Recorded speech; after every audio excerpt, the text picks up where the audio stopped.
guys, it's nice to see you again. I'm taking the time to do a video even though I really don't have a lot of time today. I'm still going to do a decent one for you. I am in the process of cleaning the entire house. I want it to look nice. Cash has been gone for the last 4 days and I just want him to come home and feel good. So after this, I've got all the cleaning done, and after this I'm going to go bake him a peach and nectarine pie, and then hopefully life will make sense again. But so with him being gone, I have noticed that I don't feel right without him here, and it's funny. You don't notice how much the person that you're supposed to be with grounds you and makes you feel normal and proud of yourself and strong until that person is gone for a few days. And I literally yesterday was on the verge of laying down on the floor and kicking my feet and throwing a fit like my son for no apparent reason. I just wanted to throw a tantrum. That's how terrible I felt. And so, in light of the fact that my husband is coming home and I'm very excited about it, I want to tell a couple of more stories in depth from when we were young.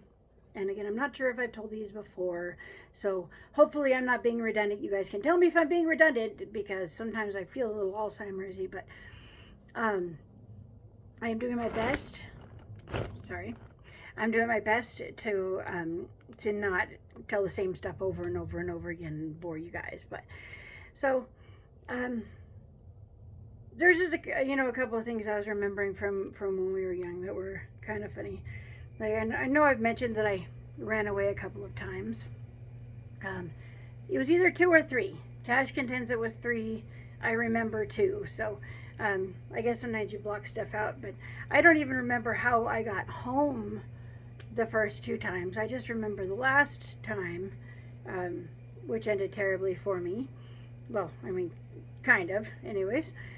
So that time I had already well planned and thought out exactly what I was going to do.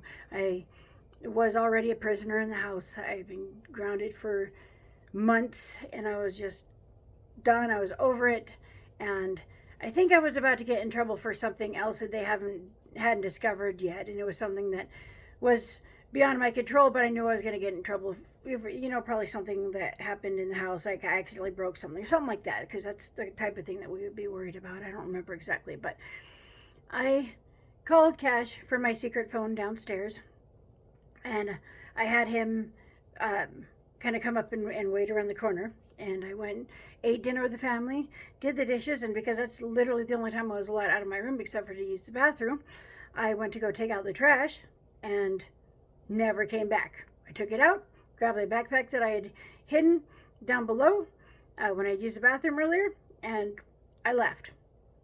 And he picked me up around the corner, and I think I was actually gone for like three days or so that time.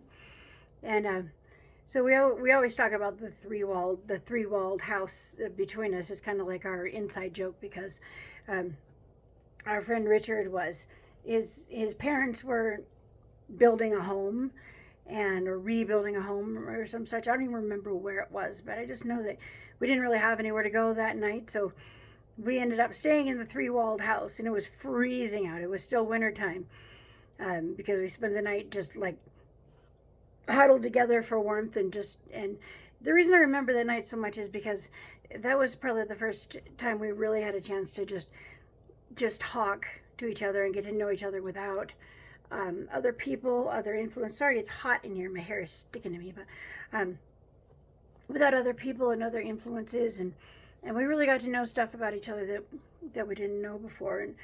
And so I still remember that night pretty clearly because of that. And it was one of our kind of happiest memories.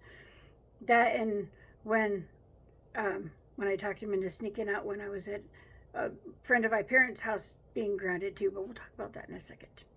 So and I mentioned that one before. That was Judy and Bruce's house, but that's his favorite because, I mean, if he's willing to drive for 2.5 hours, just to get himself a little peace and have some good conversation or whatever, then I guess I was doing something right. But I know I already told that story, so I don't want to, again, I don't want to be redundant, but the 3-year-old house was a good night. I think we ended up, like, somehow, we didn't have a fire, but because I know we were just freezing the whole night. And so we couldn't sleep, and we ended up just talking and laughing all night long, And then it was, I think the following night we had gone out camping up at the gravel pits, and I think that might have been the night that his car battery died, because there was some reason that when we got back to the car, we woke up in the morning that second night, and there were cops right there at his car, and I think it was like 4 o'clock in the morning. It was super, super early, and someone had called, I guess, because the car was up there, and so the cops were like, no, we're allowed to be here. We're allowed to be here. And then the cops called his dad, and his dad was kind of pissed, but still told him he was allowed to be there because he didn't like cops and he did things a lot better way than my parents did, I think. But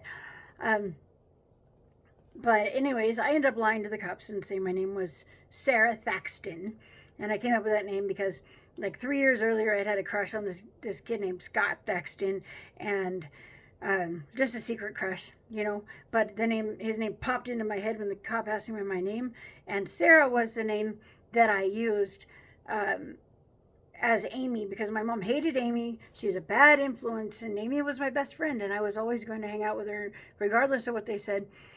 So I made up a whole new person. I met this girl named Sarah. She's really nice, has straight A's, right.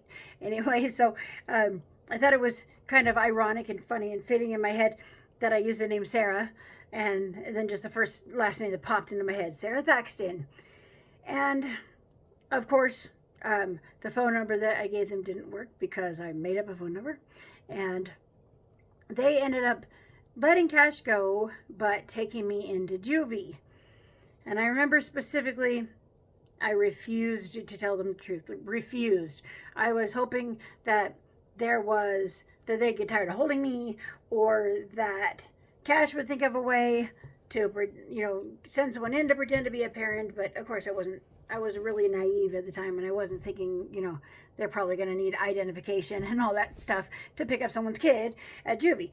I was just hoping for the best at that point. And either way, I didn't want to go home. I wasn't ready to deal with that yet, so I just stuck it out. And I sat in the waiting room at the juvie I think they took me waiting room to McGee Center first, which is more like a ritzy kind of paid for kid facility. And they took me in there just while they were trying to find my parents, and they ended up transferring me over to juvie. But I remember when I was sitting there, I had been up all night, or most of the night. We'd slept a little bit, but I was super tired, and I had the remote for the TV in their waiting room office, and I kept falling asleep and dropping the remote. Now, in retrospect, I don't know why I didn't just say I was going to use the bathroom, get up and leave, and then run like hell. But it's not like I was in cuffs or anything. So I think at that point, I was just scared to get caught again or something. I don't know. Yeah, I promise you, with an adult mind, the decisions I made when I was a teenager were definitely not decisions I would make now or the same way. But anyways, so they transferred me over to the juvie because they still couldn't find my parents. And I was kind of mad at Cash for this for a little while, but now looking back on it, I realize, and I know that he did what he had to do, because he knew that I would not get out of juvie until someone came and picked me up, and he didn't want me to sit in there. So he bit the bullet, and he called my mother, which is probably the hardest thing he's ever had to do. And he called my mother, and he told her where I was. And so I was actually there for like a whole nother night, and by the time she showed up over there, imagine my surprise to see her. She was probably as angry as I've ever seen her, screaming at me. And that whole night in juvie, I mean, I was like I kept being told I was such a bad kid and such a bad kid and such a bad kid, but the kids that I was in there with, those were bad kids.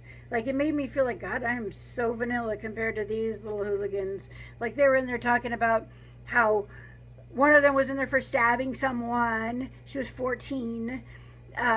One of them was talking about how she was getting F'd in the A, if you know what I mean. And she was, I think, 13.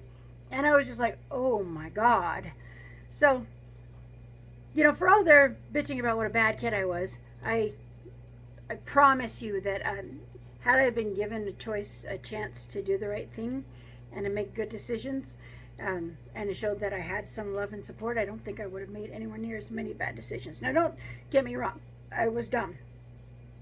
I would have made some bad decisions, but I would have taken into account that my parents trusted me, and I would have acted in such a way to not lose their trust. I promise you that much. And that's something that, for those of you who are parents now, just you got to keep in mind and remember, okay, is that your kids, not all the time, but you know, a lot of the time, if given a chance to do the right thing, if they know you believe in them and you have their back, and when they make mistakes, you know, you work with them and figure out why and help them, those kids are going to want to do better for you, and they're going to, as a whole, do better for you because you trust them and you respect them and you show them that you love them every day. And that's something that I just didn't have, and it was really hard for me sometimes to get through some of those days. You know, it was me and my sister against the world. We had really nobody else who had our back. We were the only ones who really understood fully what we were going through, and came up with these insane plans to thwart them and have a little fun once in a while, you know. And I promise you, I would have gone to parties if been allowed, and I might have drank a little, but I wouldn't have come home drunk, and I definitely wouldn't have gotten in cars with people who were drunk. Not that I did that a lot, but you know, I would have kept within that respect limit for sure, and that does make it a little bit hard, you know. But so yeah, so I mean, even though me and Cash we partied a lot. Like, the American Flats is a place that has been shut down, and we were out there doing donuts one night in his Challenger, and you know, there's people who have climbed the broken walls of the buildings, and they're up on the second floor with a little piece left like that, and they're breaking beer bottles and showering glass over us. But you know, when it came time for everybody to smoke dope in the car, I got out of the car. I did the right thing. I made the decision, you know, at that point to do the right thing. I don't even think that I became willing to even try meth until way later. And at that point, it was just like, I didn't care anymore, you know. I just wanted to go balls to the wall and see what there was to have fun. I'll try a little bit because I just want to fit in for once. And that was at the very end, like the very end of my high school. And again, I didn't go crazy till after. Not that my behavior was the best. So she had her suspicions. She thought I was doing a lot more than I was. And then when I was doing all kinds of crazy shit, half the time she didn't even know. So it's all kind of relative, I guess. You know what I mean? It really is. But I just remember the night in juvie, and then she didn't take me home. She brought me to McGee Center, and they paid for me to stay in McGee Center for, I think, like 3 or 4 days. But McGee Center to me was so much better than going home and catching punishment from them. You know, it really was. 1 second. Sorry about that little interruption there. I had a text message, and it was from Cash, and hopefully that means he's on his way home. It'll still be 4 hours before he gets here, but I'm still, you know, hoping for the best. I just miss him. Anyways, I don't even know if I told that story before. I know I told the other one, but there was so much more than just the regular stuff. It's just like everything kind of pushes back into a blur. You remember a lot of sex in the car, right? You remember a lot of rides and a lot of parties and a lot of conversations. You just don't specifically remember them unless like weird events happened to help them stand out, because it's been a long time. You know what I mean? But I just have become aware how much I really miss him, and how much he makes me feel like a whole and normal person. And I even went out and tried to drive for Uber last night, and then I had a couple of rides that I didn't want coming in a row because I didn't want to drive to Lake Tahoe. And so they put me in the end of the queue because I didn't want to drive to Lake Tahoe for $38, like waste 2 hours of my time for less than $40. And so then I just had the Lyft app on because I could put a ride filter on it. I get an $8 ride, and then I sat there for like 40 minutes, and I finally came home with $8. I made $8 last night. So maybe I should have followed my instinct when it told me to stay home. It's not worth it. But anyways, if there's any specific stories, especially like something that I've touched on along the way and haven't given details about, feel free to ask in the comments or private message me on any of the platforms I'm on, Instagram or Facebook or TikTok. Feel free, because I'm totally open for anything you guys want to hear about. I also want to guys let you know I'm a little bit bummed I did not get my listing, but it wasn't my fault. It was just a bunch of drama. I can't really give details, but it was drama that fell through. But I did learn a lot. I learned how to do a listing, and I can do that now. So thank you all. I will talk to you soon. I love you all. Bye.